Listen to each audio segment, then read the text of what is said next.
5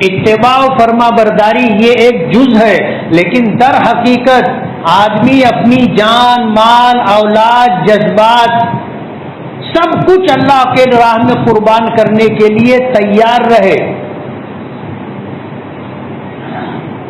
یہ وہ پس منظر ہے اور قربانی کا وہ یہ مقصد ہے۔ اور یہ قربانی، یہ حکم صرف ہمیں ہی نہیں دیا گیا، قربانی کا یہ عمل ہر ملت میں رہا، ہر ملت میں۔ حضرت آدم علیہ السلام کے زمانے سے یہ سلسلہ جاری ہے۔ حابیل و قابیل کا واقعہ آپ نے سنا ہوگا، اگر ذہن میں ہوگا، دونوں نے اللہ کی راہ میں قربانی دی تھی، اور حابیل کی قربانی قبول ہو گئی تھی، قابیل کی قربانی قبول نہیں ہوئی تھی۔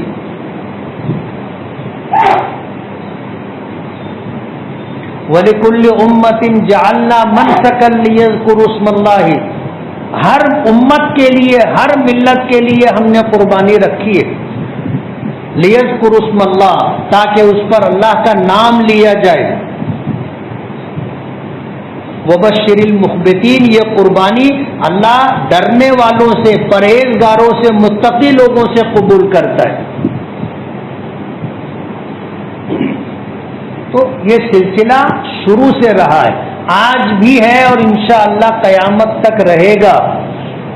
اور ہم اللہ کو راضی کرنے کے لیے، اللہ کے حکم کی تعمیل میں اور ان جذبات کے اظہار کے لیے ہم قربانی کرتے ہیں کہ ہم جان ہو، مال ہو، اولاد ہو، خواہشات نفسانی ہو، گناہوں کا چھوڑنا ہو، سب کچھ کرنے کے لیے ہم تیار ہیں۔ قربانی کا مقصد کسی کو تکلیف دینا، قربانی کا مقصد کسی کو اذیت پہنچانا نہیں ہے۔ ہم تو اللہ کی رضا کے لیے یہ عمل کرتے ہیں، اور ہر ملت کے اندر یہ رہا ہے، صرف ہمارے ہی لیے یہ حکم ہے ایسا نہیں ہے۔ تو اس پس منظر کے ساتھ آدمی کو قربانی کرنا چاہیے، دکھاوا، نام و نمود، ریا اور شہرت نہیں، اللہ کی رضا پیش نظر ہو۔ ہر صاحب نصاب پر قربانی واجب ہے، اگرچہ ہم پر قربانی واجب نہ ہو تو بھی ہمیں اللہ کو راضی کرنے کے لیے، ہم بھی تو حضرت ابراہیم کو، حضرت اسماعیل کو مانتے ہیں، ہم بھی تو ان واقعات کی سچائی کا یقین رکھتے ہیں، اللہ کی بارگاہ میں اپنے جذبات کو پیش کرنے کے لیے سال میں ایک مرتبہ قربانی، ہر مہینہ نہیں ہے، ہر ہفتہ نہیں ہے، ہر دن نہیں ہے، سال میں ایک مرتبہ۔ ظاہر بات ہے جو صاحب نصاب ہے وہ تو کرے گا، جو صاحب نصاب نہ ہو اس کو بھی چاہیے کہ اگر کر سکتا ہو تو قربانی کرے، ایک حصہ لے کر ہی صحیح۔ پورا جانور خریدنا اور پورا جانور ذبح کرنا ضروری نہیں ہے، ایک حصہ بھی آپ خرید کر کے اللہ کو راضی کرنے کے لیے یہ عمل کر سکتے۔ قربانی آپ نے کی ہے، جانور کی قربانی کی ہے، گوشت ہو اس کے 3 حصے کرے، ایک حصہ اپنے لیے، اپنے اہل و عیال کے لیے، ایک حصہ اپنے رشتہ داروں کے لیے، پڑوسیوں کے لیے، اور ایک حصہ غریبوں کے لیے۔ آپ کریں یہ کام۔ بقرعید کے دن، باسی اور سیواسی کے دن 3 دن قربانی ہوتی ہے، مارکیٹ میں گوشت نہیں بکتا۔ اب جن کے یہاں گوشت نہیں پہنچا ان کے گھر دال پکانے کی نوبت آتی ہے، سبزی بنانے کی نوبت آتی ہے، مارکیٹ میں ان کو گوشت ملتا نہیں ہے۔ اس لیے اپنے ساتھ ساتھ دوسروں کا بھی خیال رکھیں۔ ڈیپ فریزر بھرنے سے اور فریج بھر کر رکھنے سے بہتر یہ ہے کہ آپ اسے اپنے متعلقین، پڑوسیوں میں، رشتہ داروں میں، غریبوں میں تقسیم کریں۔ اور ابھی تو کیا ہے، انڈکلیئر لوڈ شیڈنگ ہو رہی ہے، آپ نے فریزر اگر بھر دیا اور بجلی گئی تو یہ سب خراب ہو جائے گا۔ اس لیے اللہ کی رضا کے لیے یہ عمل کیا جائے، اللہ اس پر راضی اور خوش ہوگا۔ ایک مسئلہ بتا کر اپنی بات ختم کروں گا کہ قربانی کے جانور میں اگر آپ نے حصہ لیا اور 7 لوگ حصے دار ہیں، ایک آدمی کی بھی اگر نیت